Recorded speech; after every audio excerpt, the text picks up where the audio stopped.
오늘 말씀은 우리가 잘 알고 있는 십계명입니다. 십계명은 우리 기독교 신앙에서 주기도문과 사도신경과 함께 3대 축을 이루는 우리의 신앙 고백이다라고 이렇게 말할 수가 있습니다. 우리 장로교의 뿌리를 살펴보면 쭉 찾아 올라가면 우리 장로교회는 여러분 개혁교회입니다. 리포엄드 처치입니다. 개혁교회입니다. 프로테스탄트 캐톨릭에 대항하여서 종교개혁을 하여서 개신교라고 하는 그런 기독교에 몸을 담고 우리가 신앙생활을 하는 거죠. 우리는 프로테스탄트 리폼 처치로 장로교로 이렇게 신앙생활을 하고 있는 겁니다.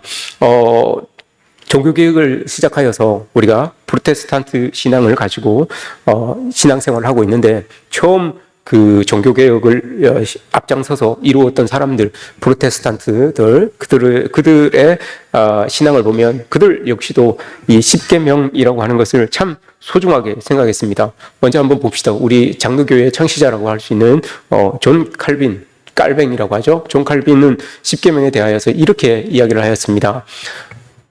신적인 법의 한 표현으로서 하나님과 동료 인간들을 향한 우리의 의무를 규정한다라고 이렇게 이야기를 합니다. 하나님과 이웃들을 향한 그런 의무가 십계명 안에 들어있다라고 이렇게 말하는 거예요. 두 번째, 우리 무엇을 한번 봅시다. 우리가 잘 알고 있는 종교개혁자 중에 마틴 루터를 한번 봅시다. 마틴 루터. 나는 지금도 어린아이처럼 십계명 본문을 날마다 한 구절씩 암송하고 있다라고 합니다. 바쁘신가요? 하늘로부터 마틴 루터가 아이처럼 나는 날마다 십계명 본문을 한 구절씩 암송하고 있다라고 이렇게 이야기합니다.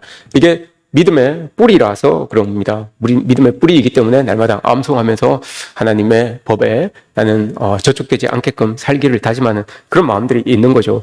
교회 여러분, 우리 신앙의 뿌리인 종교개혁자들이 십계명을 이렇게 생각하고 살아갑니다. 우리 신앙의 뿌리인 이 종교개혁자들이 십계명을 아주 중요하게 생활의 규범으로 또 교회를 세우는 믿음의 기초로 여기고 이렇게 살아갔습니다. 우리는 이 신앙을 이어받아서 이제 프로테스탄트라고 하는 이 장로교 신앙을 가지고 살아가는데, 그럼 우리에게는 여러분 이 프로테스탄트 믿음의 뿌리를 우리에게 전해주었던 그 신앙인들이 십계명을 대했던 것처럼 우리는 그만큼 십계명에 대해서 중요하게 생각하느냐, 이 십계명이 나에게 어떤 의미를 주는지, 또 이 십계명이 나에게 일상에 어떤 영향을 주는지, 그럼 우리가 이걸 한번 생각을 해 봐야 된다는 것이죠.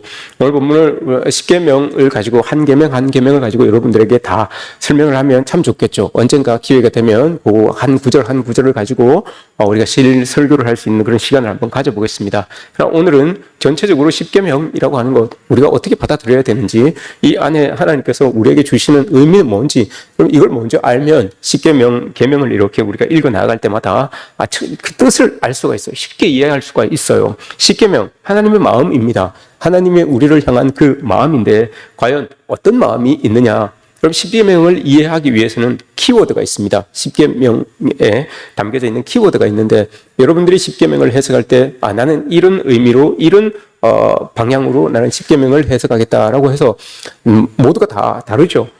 키워드는 다릅니다. 십계명을 해석할 수 있는 키워드는 다 다릅니다. 그러나 저는 오늘 설교를 준비하면서 이 십계명의 키워드를 여러분, 출애굽기 19장 1절을 보시면 석 달이라는 말이 나와요. 애굽에서 나온 지 석 달입니다. 석 달이 되어서 이 사람들이 신광야에 이르러서 모세가 시내산에 올라가서 하나님께서 직접 주시는 이 돌판의 십계명을 가지고 내려오게 되는 거죠. 이 석 달이라고 하는 이것을 저는 십계명을 해석하는 키워드로 잡았습니다. 십계명은 여러분 우리가 잘 알고 있듯이 두 파트로 나눌 수 있어요. 1계명에서 4계명까지 오늘 우리가 읽은 본문, 그리고 5계명에서 10계명까지입니다.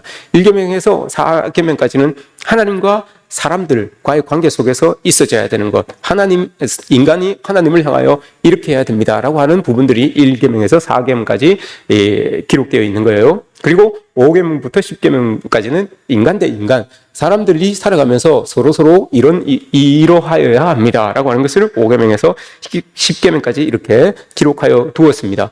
오늘 먼저는 첫 번째입니다. 하나님과 사람들과의 관계 어떻게 해야 되는지. 첫 번째, 하나님께서 1계명부터 4계명까지 말씀합니다. 다른 신을 내게 두지 말고 우상을 만들지 말고 내 이름을 망령되이 일컫지 말고 안식일을 거룩하게 지켜라 라고 이렇게 말합니다. 이 계명들은 여러분 하나님과 우리와의 관계를 규정해 주는 겁니다. 오늘날 대부분의 사람들은 여러분 자기의 행동을 규정하는 것이 있어요. 자기의 행동을 규정한다는 것은 그런 거죠. 내가 어떤 선택 앞에서, 내가 어떤 결정 앞에서 그 결정을 할 수 있게 만드는 그 기준이 뭐냐, 내가 어떤 일들을 할 때 선택하게 하는 그 기준이 뭐냐, 이게 여러분 관계 규정입니다. 관계 규정. 하나님을 믿는 사람이라면 어떤 선택과 결정 앞에서 하나님이 그 기준이 되어야 되는 거예요. 하나님이 기준이 되어서 내가 선택할 수 있게끔 만들어줘야 되는 거죠. 근데 오늘날 많은 사람들, 그리스도인들도 포함하여서 많은 사람들은 그렇지 않은 것 같습니다. 오늘날은 여러분 과학적이거나 이성적이거나 경제적인 것이거나 이런 것들이 참 사람들의 판단, 선택의 기준이 되는 것을 우리가 보게 됩니다. 종교보다는 과학의 논리 그리고 경제 논리가 더 많은 영향을 줄 때가 참 많습니다. 예를 들어서 여러분 우리 청년들이 아니면 여러분들 중에서 어떤 분들이 취업을 한다, 직장을 선택한다라고 할 때 많은 사람들이 여러분들을 포함해서요. 많은 사람들이 여러분 하나님의 말씀을 기준으로 직장을 선택하겠습니까? 아니면 경제적인 논리를 앞세워서 직장을 선택하겠습니까? 어떤 게 내 선택의 기준이 되고 기초가 되겠습니까? 많은 사람들은 여러분 경제적인 논리 이것을 빼놓지 않을 겁니다. 기독교인들이 우리 사회의 18%에서 20% 정도 된다고 해요. 옛날에 25% 넘는다라고 했는데 많이 줄어들었어요. 한 15%까지 떨어진 것 같아요. 18%에서 20% 정도 된다고 하는데 세상의 사람들은 그 밖에 있는 사람들은 20% 밖에 있는 사람들은 경제적인 논리로, 과학적인 논리로, 이성적인 판단으로 그렇게 선택하고 결정할 수 있어도 여러분 그리스도인들 하나님을 믿는다라고 하는 18%에서 20%의 사람들은 그래도 하나님의 말씀을 기준으로 하고 하나님의 뜻을, 하나님의 마음을 기준으로 하여서 선택하고 판단하고 결정해야 되는 것, 이 여러분 당연한 것 아니겠습니까? 그게 우리 그리스도인들이 우리를 볼 때 맞는 것 아니겠습니까? 내 스스로도 여러분 그렇게 선택하고 결정해야 되는 게 아니겠습니까? 그런데 과학적인 논리나 경제적인 논리가 하나님의 말씀보다 우선되고 말씀보다 앞선다는 것, 이걸 여러분 우리가 간과하지 말아야 됩니다. 반면에 고대 사람들은 그렇지 않았어요.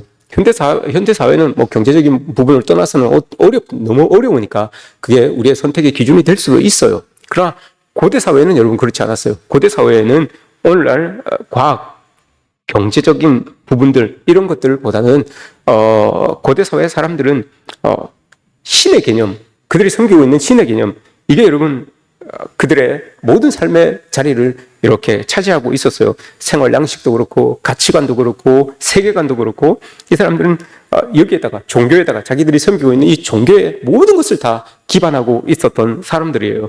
종교로 인해서 행동이 나타나게 되고 생활 규범이 생겨나게 되는 것이고 또 종교로 인하여서 가치관이 형성되고 세계관이 형성이 돼요.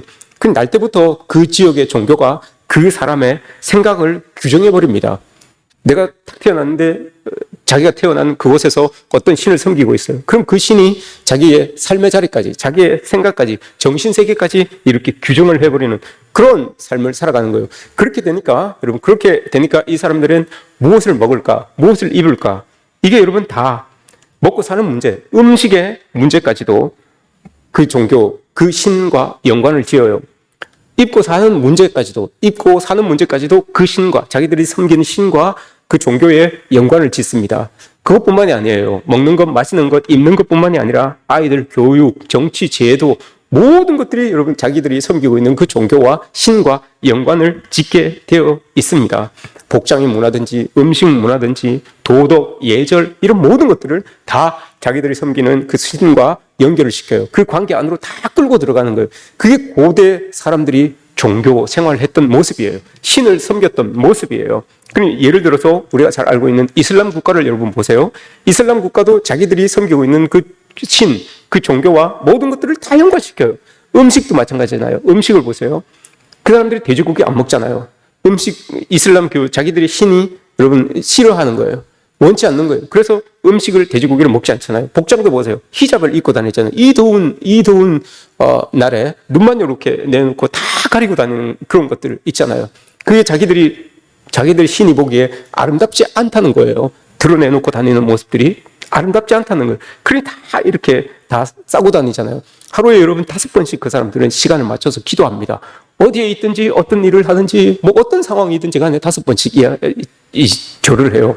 제가 공부하러 갔을 때 아르바이트를 했던 그 중국집 사장님이 그 중국집 사장님이 이 이슬람교였어요. 이슬람 교도였어요. 막 팔다가 사람들이 막 쭉 서 있는데도 불구하고 시간 딱 되면 다 기다리게 해놓고 자기 저 뒤에 가가지고 그 카페트 깔아놓고 절하고 있어요. 꼭 뭐 음식을 먹을 때 여러분 귀부터 씻어요. 귀부터 씻고 손 씻고 코 씻고 구멍은 다 씻어요. 그 손 씻고 그리고 먹어요. 이 손으로 먹는데 여러분 손을 먹는데 왼손만 써요. 오른손으로 제가 같이 이렇게 한번 먹어봤거든요. 자기들이 먹으니까 제가 숟가락을 안 쓰고 손으로 같이 이렇게 먹어봤어요. 오른손으로 제가 먹으니까 저를 완전 개돼지 취급하더라고요. 이건 이제 자기들은 더러운 거니까요. 이거는 본리를 해결하는 손이니까 이 손은 안 써요. 이 손을 안 쓰고 왼손으로만 이렇게 뭐 주무르고 해서 이렇게 먹어요. 근데 제가 오른손을 막 써서 먹으니까 그렇게 보더라고요. 그만큼 여러분 자기들이 섬기는 종교와 신과 밀접하게 그 사람들의 관계를 규정하고 있어요. 아랍 국가에서 운영하고 있는 여러분 비행기를 한번 타보세요. 비행기를 타보시면 우리가 이 시트 앞에 이렇게 모니터 같은 게 있어서 영화도 보고 음악도 보고 이렇게 하잖아요. 근데 그게 아랍 국가에 소속되어 있는 그 비행기에는 여러분 그 안에 지도 안에 메카가 이렇게 그려져 있어요. 메카가 그려져 있어서 이 이슬람 교도들은 시간이 되면 그 메카를 향하여서 하늘에 떠 있으면 메카가 어디 있는지 잘 모르잖아요. 그러니 메카가 어디 있는지 그 표시가 돼요. 그러면 기도 시간이 되면 그 메카를 향하여서 돌아 앉아서 기도해요. 거기에서 화장실 앞이 좀 넓잖아요. 다 기도 시간 되면 그 화장실 앞에 가서 메카를 향하여서 엎드려서 기도하고 있는 모습을 볼 수 있어요. 그만큼 그들이 섬기고 있는 종교와 신이 그들의 삶을 규정하고 있다고 그렇게 믿고 살아가는 사람들이에요. 그만큼 종교가 여러분 그 사람들과 밀접하게 관계가 되어 있어요. 우리나라는 여러분 어떻습니까? 우리나라도 여러분 알게 모르게 우리도 500년 유교라고 하는 그 종교 같은 문화 같은 종교를 섬겨왔잖아요. 그래서 그 500년 그걸 우리가 아무리 기독교인이라고 해도 우리 속에 여러분 녹아져 있는 그 유교 문화 이걸 여러분 쉽게 무시할 수 없어요. 100년 기독교 역사 100년이 우리 안에 들어와 있지만 500년 유교 문화라는 거 이거 쉽게 볼 수 없어요. 그래서 우리가 여러분 은연중에 나에게도 유교 문화가 아직 이렇게 습득이 되어 있구나라는 것을 느낄 때가 있어요. 여러분, 예를 들어서, 예를 들는 겁니다. 여러분, 막 다툽니다. 막 다투다가 뭐 좀 불리하다 싶으면 무슨 말이 제일 처음에 툭 튀어나옵니까? 너 몇 살이야? 왜 이런 말이 나옵니까? 이 유교 문화예요, 이게. 장려유서. 그런 애가 니보다 나이가 많은데, 네가 힘쓰다고 나한테 그럴 수 있냐? 이게 유교 문화예요. 그거 넘어서면 또 뭐라고 합니까, 여러분? 그거 넘어서고 너 몇 살이야? 그러는데 너 10살이다. 이렇게 받아쳐요. 그러면 그 뒤에는 또 뭐라고 합니까? 너는 애미 애비도 없냐? 이렇게 이야기를 해요. 애미 애비도 없냐? 이렇게 부모에게 호를 다하는 것처럼 내가 나이가 더 많은데 네가 그렇게 하면 안 되는 것 아니야. 이런 거예요. 이게 유교 문화예요. 우리도 그리스도인으로 살아가지만 우리도 알게 모르게 유교 문화라고 하는 것이 우리의 마음속에 우리의 생활 속에 이렇게 잠식되어 있는 것을 우리가 보게 됩니다. 쉽게 끊어버릴 수가 없어요. 근데 오늘 말씀을 보세요, 여러분. 오늘 말씀을 당시 이집트는 태양신을 섬기고 있었어요. 태양신을 섬기고 있었기 때문에 바로라고 하는 게 이게 태양신이에요. 그래서 바로를 태양신처럼 섬겼던 거예요. 바로를 섬겼던 태양신을 섬겼던 이 이집트 문화는 농경 문화잖아요. 농사를 짓는 문화예요. 농사를 짓는 문화이기 때문에 많은 것들을 농사 지으면서 많은 것들을 수확하고 많은 것들을 가지고 많은 것들을 창고에 쌓아두는 거 이게 여러분 그들의 소원이었어요. 우리의 태양신을 섬기는데 내가 짓는 이 농사에 태양신의 가호가 있어서 많은 것들을 내가 가졌으면 좋겠다라고 하는 거, 이게 소망이었어요. 많이 얻고 많이 거둬서 많이 쌓아놓는 거. 왜냐? 그게 여러분 지나고 나니까 개인 나의 힘이 되는 거예요. 많이 쌓아놓으니까 적게 쌓아놓은 사람이 와서 나에게 굽신거리는 거예요. 또 그게 나아가서 여러분 국가의 힘이 되는 거예요. 국력이 되는 거예요.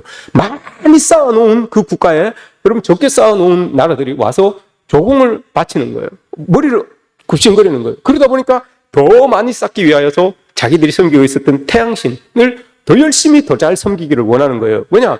태양신을 섬기고 있으니까 여러분 이 씨를 뿌릴 때 더 많은 것을 가지기 위해서는 씨를 뿌려야 되잖아요. 씨를 뿌릴 때 그 태양신에게 잘 보이려고 제사를 드립니다. 비가 오든지 비가 안 오든지 간에 기우제를 드립니다. 비가 안 오면 내가 가지는 게 없으니까 태양신을 향하여서 비를 달라고 또 기도를 하는 걸 보게 돼요. 추수를 할 때 많이 추수할 수 있도록 그 추수하면서 또 그 신에게 제사를 드려요. 많은 것들을 내가 가져서 내 힘 삼아 능력 삼아 살아갈 수 있도록 그렇게 요구를 하는 거죠. 이렇게 여러분 더 풍요롭고 더 많은 것을 가지기 위해서 더 얻고 강해지기 위해서 그들은 자기와 관련되어 있는 그 신을 더 열심히 더 적극적으로 최선을 다해서 섬기게 되는 모습을 우리가 보게 되는 거죠. 이집트가 여러분 그랬다는 거예요. 이집트가 그랬다는 거예요. 그런데 그런 상황에서 그렇게 하고 있었는데 이 히브리 사람들, 오늘 본문에 나오는 주인공이잖아요. 이스라엘 사람들이 다 히브리 사람들이잖아요. 강 건너온 사람들, 이 히브리라고 하는 뜻이잖아요. 히브리 사람들. 그 히브리 사람들이 애굽에서 430년을 종노릇해요. 그럼 여러분 우리도 500년 유교 문화가 우리는 잘 접해지도 않았는데도 우리의 마음속에 이렇게 있는 것처럼 430년을 히브리 사람들이 애굽에서 종으로 살았으면 여러분 430년 동안 그 사람들에게 애굽의 문화가 얼마나 많이 들어가 있겠습니까? 얼마나 애굽 사람들이 섬겼던 그 신을 섬겼던 문화가 그들에게 들어가 있었겠습니까? 그런 상황이었던 거예요. 그런 상황에서 하나님께서 그들을 이끌어내신 거예요. 그 430년의 문화에서 이끌어내셔서 이제 이끌어내신 지 얼마나 됐다고요? 3개월 됐다고요. 3개월. 3개월 됐으면 여러분 그들의 몸에 익숙해졌던 그 풍습들이, 그 습관들이 여러분 다 씻겨졌을까요? 다 없어졌을까요? 그렇지 않다는 거예요. 3개월 됐으니까 아직 여러분 3개월 동안 정신없을 거예요. 나오면서 막 홍해 가르고 나오면서 그 많은 사람들이 나와서 그 홍해를 건너가야 되니까 정신없이 막 건너가야 되는 거예요. 그리고 나와서 그 애굽에 있을 때는 겪어보지도 못했던 아말렉이라고 하는 그 다른 나라와 전쟁을 하는 거, 이런 것도 여러분 겪어야 되는 거예요. 애굽에 있을 때는 종으로 사니까 먹고 마시는 거에 대해서는 걱정이 없었어요. 내가 종으로 열심히 하면 주인이 먹여주고 입혀주고 했으니까요. 그런데 여기에서 광야를 지나면서 석 달 동안 광야를 지나면서 가지고 나온 음식이 다 떨어지니까 먹는 것, 마시는 것, 이런 것들에 불편을 느끼고 막 정신이 없는 거예요. 석 달 동안 안락하게, 비록 노예였지만 편안하게 있었던 그 자리를 떠나서 3개월 동안 자기들이 뭔가를 개척하고 자기들이 뭔가를 만들고 이렇게 해 나가는 그 3개월 동안 정신없이 나온 거예요. 그런 상황 속에서 오늘 하나님께서 이 말씀을 주신 거예요. 이 말씀을 주신 거예요. 언약의 말씀을 하나님께서 그들에게 모세를 불러 올려서 이 말씀을 똑 주신 거예요. 왜 여러분 이 말씀을 주셨겠습니까? 430년 동안 애굽에서 살던 사람들에게, 석 달밖에 되지 않은 사람들에게 하나님께서 이 말씀을 주신 거예요. 이 말씀을 주셨는데 그걸 돌판에다가 딱 새겨가지고 주셨어요. 하나님을 만난 사람들이 여러분 성경에서 별로 없어요. 그 중에 한 명이 모세예요. 근데 유일하게 하나님께서 글을 써서 준 사람은 모세가 유일한 사람이에요. 그만큼 하나님께서 귀하게 여기셔서 그 돌판에 하나님의 말씀을 써서 직접 그 말씀을 모세에게 준 거예요. 돌판에 여러분 기록해서 줬다는 것은 두 가지 의미가 있죠. 나는 하나님의 말씀은 변하지 않는다라는 것을 하나는 표현하는 것이고, 변하지 않는 것을 너희에게 주니까 너희들도 이거 변치 않고 지켜야 된다라고 하는 그 두 가지 의미가 담겨져 있는 거예요. 돌판에 주신 이유는 내 말씀은 변하지 않아. 변하지 않는 이 말씀을 너희도 변치 말고 지켰으면 좋겠다라는 그 의미를 담아서 돌판에다가 준 거예요. 양가죽에 써서 줄 수도 있고 종이에 써서 줄 수도 있었는데 여러분 왜 돌판일까요? 아직까지 갈 길이 먼데, 갈 길이 많이 남아있는데 그 무거운 돌판을 누가 들고 다니겠습니까? 그럼에도 불구하고 하나님께서 돌판에 직접 써서 주셨어요. 돌판에 써서 주신 이유가 있죠, 여러분. 잘 생각해 보십시오. 가만히 생각해 보십시오. 왜 돌판에 주셨을까요, 여러분? 영원한 말씀이기 때문에 돌판에 주셨을까요? 물론 말씀은 영원하죠. 우리가 영원히 지켜야 되는 말씀이니까 여러분 돌판에 주셨겠습니까? 잘 생각해 보시면 여러분 돌판에 주신 이유가 있어요. 왜냐? 우리 마음이 돌판이기 때문에 그래요, 여러분. 이스라엘 백성들의 마음이 돌판이기 때문에 그래요. 그 돌판에다가 꽉 새겨놔야지만 그래도 여러분 우리가 하나님의 백성으로 살아갈 수 있기 때문에 돌판해 주신 거예요. 양 가죽이나 소 가죽이나 뭐 종이에 주셨으면 이 돌판 같은 마음을 가지고 있는 우리가 그럼 그거 지켜 나가겠습니까? 그래서 여러분 돌판해 주신 거예요. 우리 마음이 돌판이에요. 자갈밭 같고 가시덤불 엉겅퀴가 일어나는 그런 돌판 같은 그런 마음이 우리예요. 그래서 하나님께서 변함없는 말씀을 우리의 이 돌판에다가 탁 새겨 주신 거예요. 이게 여러분 3,500년 전에 이스라엘 백성들에게만 준 게 아니에요. 오늘 살아가고 있는 돌판 같은 마음을 가지고 살아가고 있는 우리에게 주신 하나님의 말씀이라는 것을 여러분 이걸 꼭 기억해야 돼요. 왜 여러분 이 돌판 같은 마음에 이 말씀을 주셨겠습니까? 이 말씀으로 살아가야지만 여러분 돌판 같은 마음을 가지고 돌짝밭 같은 삶을 살지 않겠다는 그 확신이 있기 때문에 하나님께서 이 말씀을 주신 건 아니겠습니까? 여러분 우리 마음이 여러분 돌판 같다는 게 여러분 이해가 안 되시죠? 동의를 못 하시겠죠? 보세요 여러분 40이 넘으면 친구도 못 사귄다고 그래요. 그만큼 마음이 여러분 빡빡해지는 거거든요. 그런 것 같습니까 여러분? 40이 넘으면 친구 사귀기가 참 어렵죠. 그게 우리 마음이에요. 이런 모습들이 있어요. 또 그런 말이 있죠. 내 마음에 하나님께서 이런 말씀들을 이렇게 기록해 주셨어요. 십계명이라고 하는 하나님의 말씀을 우리의 마음속에 다 기록해 주셨어요. 그 기록해 주시면서 여러분 어떤 의미로 여러분 기록해 주겠습니까? 너 하나님 잘 섬겨야 된다. 너 안식일 잘 지켜야 된다. 너 우상 숭배하면 안 된다. 여러분 그 문자 그대로 여러분 하나님께서 그 마음을 가지고 우리에게 이 말씀을 새겨 주셨겠습니까? 그 뒤에 숨어져 있는 의미가 있어요, 여러분. 우리는 그걸 발견해야 돼요. 고대 이집트에 있을 때 이집트의 사람들이 여러분 태양신을 왜 섬겼습니까? 어떻게 섬겼습니까? 태양신을 섬기는 그 마음으로 너희들 살면 안 된다. 이 마음으로 여러분 광야에 나온 지 석 달밖에 되지 않는 사람들에게 이 말씀을 주신 이유가 바로 그거예요. 너희들 크고 싶지, 강하고 싶지, 부하고 싶지, 풍부하고 싶지, 그거 가지고 너희들 힘삼고 싶지, 그런 마음이 아니야. 애굽에서 그리스도인 하나님의 사람은 애굽의 마음을 가지고 애굽 사람의 마음을 가지고 살아가는 게 아니야. 애굽을 사는 심정으로 그리스도인들은 자기에게 속한 그 나라를 살아가는 게 아니야. 이 마음으로 여러분 오늘 이 말씀을 우리에게 주신 거예요. 너희들 풍요를 꿈꾸고 살아가지. 너희들 강건하고 강해지는 것을 꿈꾸며 살아가지. 너희들 커지는 것을 꿈꾸며 살아가지. 그 여러분 애굽에서 살았던 사람들의 모습이었어요. 애굽에서 종처럼 살았던 사람들, 애굽에서 주인으로 살았던 사람들의 모습이 그거였어요. 커지고 강해지고 더 많아지고 풍부해지고 이게 여러분 그들의 삶이었거든요. 그런데 하나님은 광야로 끄집어내면서 그걸 원치 않아요. 그런 삶을 원치 않아요. 강해지려고 하면 여러분 많이 가지려고 하면 더 커지려고 하면 당연히 따라오는 부수적인 사건들이 있어야 돼요. 왜 여러분 그런가 하면 이 사람들 한번 보세요. 이 사람들에게만 요구하는 게 아니라 우리에게도 동일하게 지금 하나님께서는 이 돌판에 기록되어 있는 하나님의 마음을 우리에게도 동일하게 요구하고 있는 거예요. 왜? 애굽에서 사는 사람들은 애굽의 기준으로 살아가지만 이제는 우리는 하나님의 백성으로서 하나님의 기준으로 살아가야 되는데 그럼에도 불구하고 여러분 여전히 하나님을 믿는다고 하지만 더 강해지려고 여러분 애쓰고 있는 우리의 모습이 있어요. 하나님을 신뢰하고 하나님을 의지한다고 하지만 더 큰 힘을 가지려고 하는 그런 우리의 욕망들이 있단 말입니다. 그건 애굽에서 살 때 그렇게 하는 거고요. 우리는 그렇지 않다는 거잖아요. 하나님은 지금 그 애굽에서 살고 있었던 사람들을 다 빼내서 하나님의 백성답게 살기를 원하는 거예요. 그래서 오늘 이 말씀, 이 돌판에다가 하나님의 십계명을 새겨서 주시는 이유가 바로 그거예요. 너희들 잊지 말아라. 더 이상 너희들은 애굽에 사는 사람들이 아니지 않냐라는 것을 하나님이 말씀해 주는 거잖아요. 이렇게 여러분 하나님께서 그냥 말씀만 툭 주고 끝나는 게 아니에요. 하나님이 이 말씀을 우리가 살아갈 수 있도록 지켜내며 살아갈 수 있도록 다 보여주세요. 광야에서 보여주시는 하나님의 그 은혜, 은총들이 다 그런 것 아닙니까? 광야에서 여러분 하나님께서 먹고 사는 문제 하나님이 보여주셨잖아요. 먹고 사는 문제, 너희들 그거 문제지. 그럼 하나님이 보여주셨잖아요. 먹고 사는 문제. 아무것도 없었는데도 불구하고 하나님이 먹여주시잖아요. 입혀주시잖아요. 살려주시잖아요. 그걸 광야에서 보여주는 거예요. 하나님의 백성들은 애굽에서 사는 것처럼 그렇게 안 살아도 하나님께서 먹여주시고 입혀주시고 하신다는 것을 광야의 삶을 통해서 보여주시잖아요. 애굽에서의 삶은 여러분 늘 전쟁하고 사람들을 죽이고 살리고 하는 그런 문제가 있었어요. 그러나 광야에서 여러분 그 전쟁의 문제, 전쟁 여러분 우리 삶의 자리가 전쟁 아닙니까? 그 자리를 여러분 하나님이 어떻게 이겨내는지 보여주셨잖아요. 광야에서.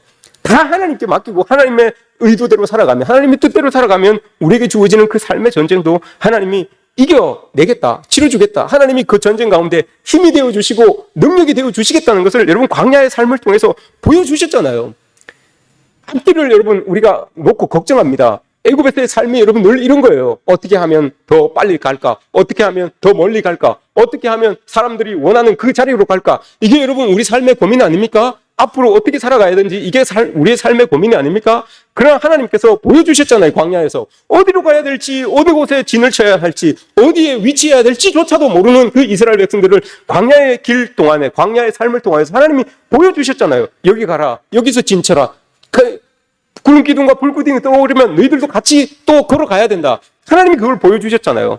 애굽의 삶의 방법이 아니라 하나님이 보여주시는 그 삶의 방법대로 너희들이 살아가게 되면 먹는 문제, 마시는 문제, 살게 되는 문제, 앞으로의 문제, 그 모든 것들 다 하나님께서 해결해 주시고 하나님이 동행해 주신다는 것을 광야의 생활을 통하여서 보여주신 거잖아요. 그걸 여러분 보여주시기 위하여서 보여주기 전에 이 말씀을 주신 거예요. 십계명의 말씀을 보여주셔서 너희들은 애굽의 방식이 아니라 하나님의 방식대로 살아가라 라고 이렇게 말씀을 하고 있는 거죠. 여러분 이건 3,500년 전에 이스라엘 백성들에게만 주신 말씀이 아니에요. 오늘 여러분 이런 고민을 가지고 있는 우리 모든 그리스도인들에게 주시는 하나님의 말씀이에요. 그리고 하나님의 마음이기도 하고요. 난 너희들이 변치 않는 하나님의 말씀을 가지고 변치 않는 하나님의 백성처럼 이렇게 말씀 의지하면서 살았으면 좋겠다라고 하는 이게 여러분 오늘 우리의 이 돌판에 새겨진 이 십계명이라는 것을 여러분 우리가 기억했으면 좋겠습니다. 두 번째는 여러분 사람과 사람과의 관계라고 했어요. 5계명부터 10계명이에요. 5계명부터 10계명 여러분 다 알고 있죠? 좋은 교회학교 출신들은 다 알고 있어요. 5계명이 뭡니까, 여러분? 큰일 났네. 알고는 계시지만 부모를 공경하라. 그죠? 6계명은 뭡니까? 더 이상 물어보지 않겠습니다. 네, 더 이상 물어보지 않겠습니다. 쭉 있어요. 이건 왜? 이건 사람과 사람과의 관계예요. 여러분 사람과 사람과의 관계 이것도 풀어내는 데는 여러분 키워드가 있어요. 이것도 여러분 석달이에요. 석달. 사람과 사람과의 관계라고 했습니다. 그러면 이 유대인들, 이 히브리 사람들 석 달 전으로 돌아가 보면 돼요. 석 달 전에 이 사람들이 과연 어떻게 살았는지, 어떤 상황 속에서 살았는지 그걸 보면 알잖아요, 여러분. 그걸 보면 왜 부모를 공경하고 살인하지 말고 가늠하지 말고 도둑질하지 말고 거짓 증거하지 말고 이런 말씀을 왜 주셨는지 여러분 그걸 알게 돼요. 뒤로 돌아가 보면 석 달 전으로 돌아가 보면 알아요. 여러분 석 달 전 출애굽기를 딱 보시면 출애굽기 첫 장에 여러분 뭐가 나옵니까? 출애굽기 처음에 뭐가 나옵니까? 바로라고 하는 태양신이 나오잖아요. 그 태양신이 딱 나와서 하는 짓이 뭐였어요, 여러분? 이 히브리 사람들의 남자아이가 태어나면 다 죽여라라고 이렇게 말을 합니다. 그 명령을 해요. 이 유대인들은 참 역사적으로 학살을 당한 적이 많아요. 이 사람들은 이 2차 대전 때도 600만 명이 학살을 당하고 하는데 이 사람들은 고백하기를 우리가 역사 속에서 500년마다 우리는 한 번씩 이렇게 학살을 당했다라고 이렇게 유대인들은 주장을 하고 있어요. 그 첫 번째 학살이 여러분 바로 출애굽기에 나오는 그 학살 아닙니까? 남자아이들을 싹 다 죽여라. 나는 남자아이들을 다 죽여라. 라고 이렇게 이야기를 합니다. 여러분 이게 그냥 우리 성경에서 보니까 남자아이들을 다 죽여라. 라고 이렇게 말씀하지만 이걸 여러분 자세히 따져보면 이건 제노사이드예요. 종족 말살이에요.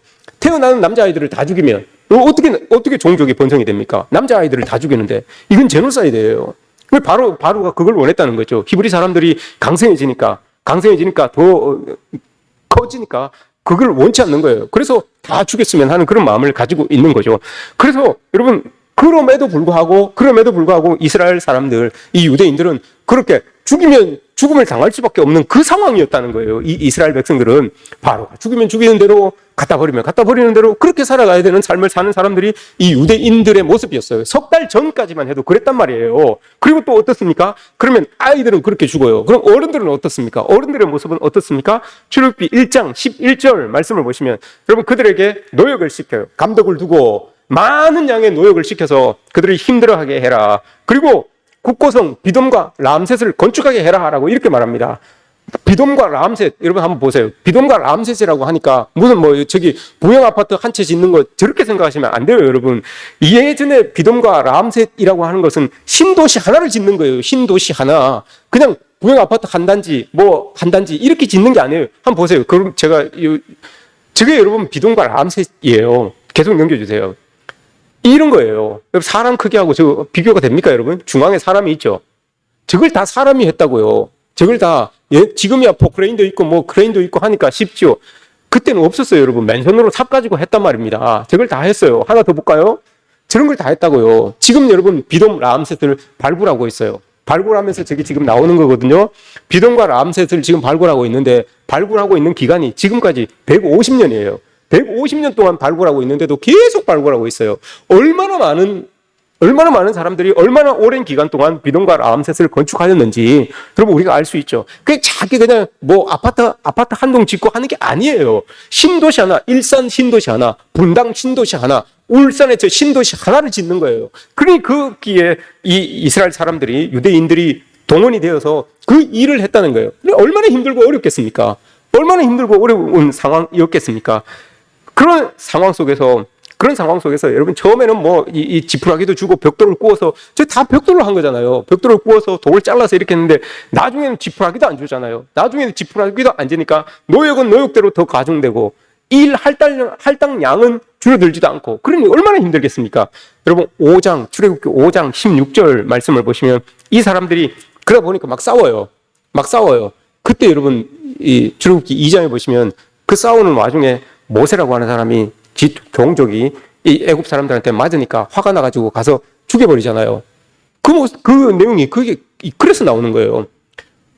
노동량은 줄어들지 않고 지푸라기는 안 주고 하니까 서로 뭐 어떻게 하려고 막 싸우는 거예요. 그러다 보니까 안 하니까 할당량을 못 채우니까 막 애국 사람들한테 맞는 거예요. 그게 화가 나서 모세가 가서 국 죽이는 거 아닙니까? 그런 일들이 일어나는 거예요. 이런 상황 속에서 반응할 수 없어요. 이스라엘 백성들 3개월 전, 석 달 전 이스라엘 백성들은 반응하지도 못해요. 죽이면 죽는 대로, 살인당하면 살인당하는 대로, 때리면 때리는 대로 맞고, 착취하면 착취를 당하고, 그냥 짓밟으면 짓밟힘을 당하고, 이게 3개월 전 이스라엘 백성들의 모습이었어요. 그래서 여러분 뭐라고 이야기하는가 하면 출애굽기 5장 19절 뒤에 보시면 여러분 할당량을 안 줄여주니까, 노동량을 안 줄여주니까 이 사람들이 이렇게 이야기를 합니다. 화가 몸에 미친 줄 알고 라고 이렇게 나와요. 화가 몸에 미친 줄 알고. 이 말이 여러분 뭘까요?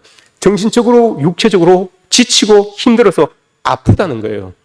정신적으로 육체적으로 너무 많은 일들에 스트레스를 받고 몸도 지치고 마음도 지쳐서 너무너무 아프다는 거예요.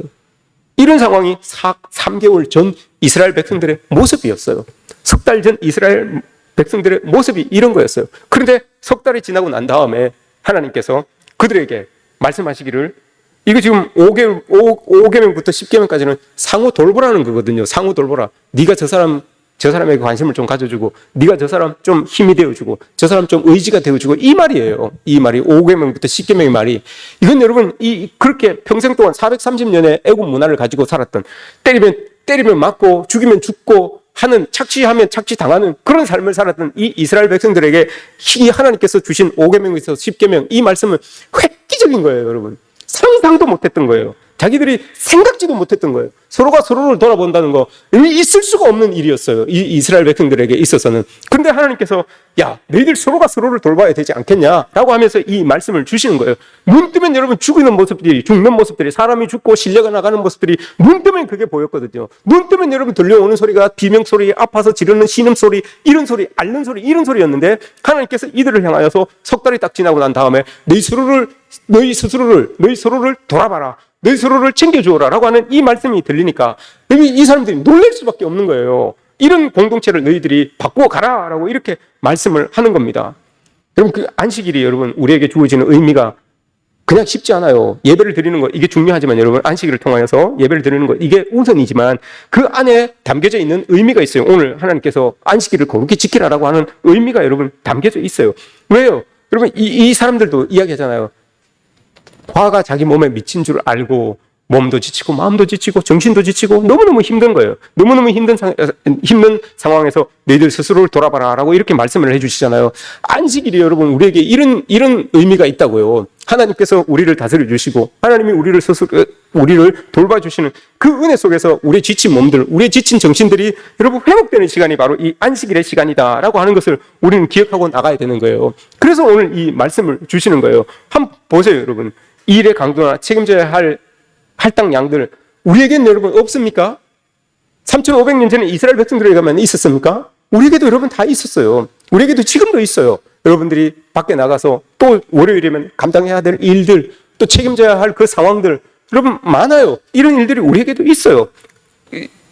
3,500년 전에만 여러분 칼로 사람들을 죽이고 때려 죽이고 그렇게 했습니까? 아니에요, 여러분. 오늘날도 동일하게 일어나요. 칼로 죽이진 않을지라도 우리는 늘 경쟁하기 때문에 여러분, 저 사람보다 앞서가기 위하여서 저 사람 끌어내려야 돼요.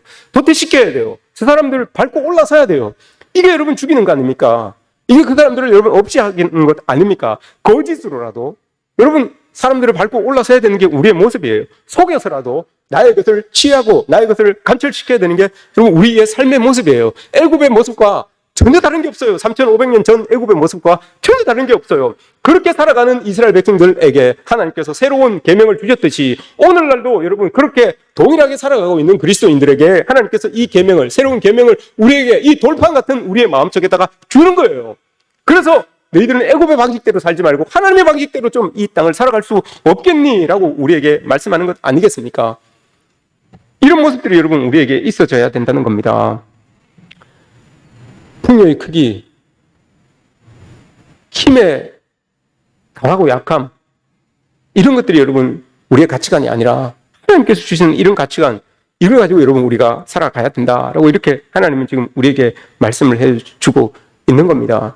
우리 삶이 어려울지라도 여러분 우리에게 하나님께서 돌판에 새겨주신 그 가치를 여러분 우리는 꼭 가지고 살아가야 되는 거예요. 서로를 돌아봐야 되는 거예요. 신음소리가 나는 그곳을 여러분 눈을 돌려봐야 되는 것이고, 아픔 소리가 나는 그곳을 여러분 우리가 돌아봐야 되는 거예요. 우리 삶의 자리에서 여러분 많지요. 이런 삶의 자리가 많아요. 여러분들이 저에 있는 그 자리, 여러분 회사에서 오너의 자리에 있다면 여러분들이 고용하고 있는 사람들의 그 소리를 들어야 돼요. 여러분 아파하는 소리를 들어야 돼요. 가정에서 여러분 엄마 아빠 우리 아이들이 밤잠 못 자고 고민하는 게 뭐가 있는지 그 소리를 들어야 되는 거예요. 여러분들의 삶의 자리에서 이런 소리들을 여러분 어떤 분들이 어떤 곳에 속해 있어더라도 울고 있는지 아파하고 있는지 그걸 여러분 우리가 돌아봐야 된다는 거예요. 그게 여러분 하나님께서 우리에게 요구하는 거예요. 나의 동료들이 나로 인하여서 불편해하는 것은 아닌지 이런 것들을 여러분 우리가 돌아봐야 된다라고 하는 거예요. 이게 여러분 인간과 인간과의 관계예요. 이런 모습을 하나님께서 우리에게 요구하고 있습니다. 여러분 한번 보세요. 이걸 하나님께서 우리에게 주셨지만 이걸 이스라엘 백성들이, 유대인들이 곡해하여서 문자 그대로 받아들여서 살아가려고 하는 사람들이 있어요. 그게 신약 성경 당시 예수님 당시에 있었던 사람들 아닙니까? 유대 율법자가 예수님께 뭐라고 합니까? 율법에 정통한 사람이에요. 하나님의 계명을 잘 지키는 사람이에요. 그 사람이 예수님께 물어보잖아요. 예수님, 계명 중에서 제일 큰 게 뭡니까? 라고 이렇게 물어봐요. 예수님, 자기가 지키겠다는 게 아니고 예수님을 욕보이겠다는 거예요. 예수님을 욕보이겠다는 의미로 물어보죠. 예수님, 계명 중에서 제일 큰 게 뭡니까? 라고 이렇게 물어봐요. 예수님 그 의미를 압니다. 마태복음 22장에서 그렇게 이야기를 하죠. 오늘 본문에 여러분 결론이에요. 오늘 설교의 결론을 이렇게 이야기를 합니다. 마태복음 22장에서 예수님께서 말씀하십니다. 22장 36절에서 40절 말씀에 이렇게 이야기를 합니다. 마음을 다하고 목숨을 다하고 힘을 다하여서 주 너의 하나님을 사랑하라. 둘째도 이와 같으니 내 이웃을 내 마음과 같이 내 몸과 같이 사랑하라 라고 이렇게 말씀하세요. 이게 여러분 십계명의 의미예요. 하나님을 사랑하되 이웃을 사랑하되 하나님을 사랑하는 것처럼 나를 사랑하는 것처럼 그렇게 우리의 삶을 살아내야 된다라고 하는 거예요. 그럼 여러분 우리가 십계명을 이렇게 대하면 이게 어떻게 우리 지켜져야 되는지 지켜나가야 될지 이걸 알게 돼요. 하나님 사랑하는 마음과 이웃 사랑하는 마음, 돌보라고 하는 마음. 석 달 전에 이스라엘 백성들의 모습이 어떠했는지, 석 달 전에 나의 모습이 어떠하였는지, 예수 그리스도 알기 전에 나의 모습이 어떠하였는지 여러분 이걸 알게 되면 십계명에서 요구하는 것이 뭔지 우리가 깨닫게 되는 거예요. 오늘 여러분과 이 말씀 돌같은 우리의 마음에 깊이 새겨주신 이 하나님의 말씀, 주님의 말씀을 변함없이 따라가는 저와 여러분들 되시기를 주님의 이름으로 축복합니다.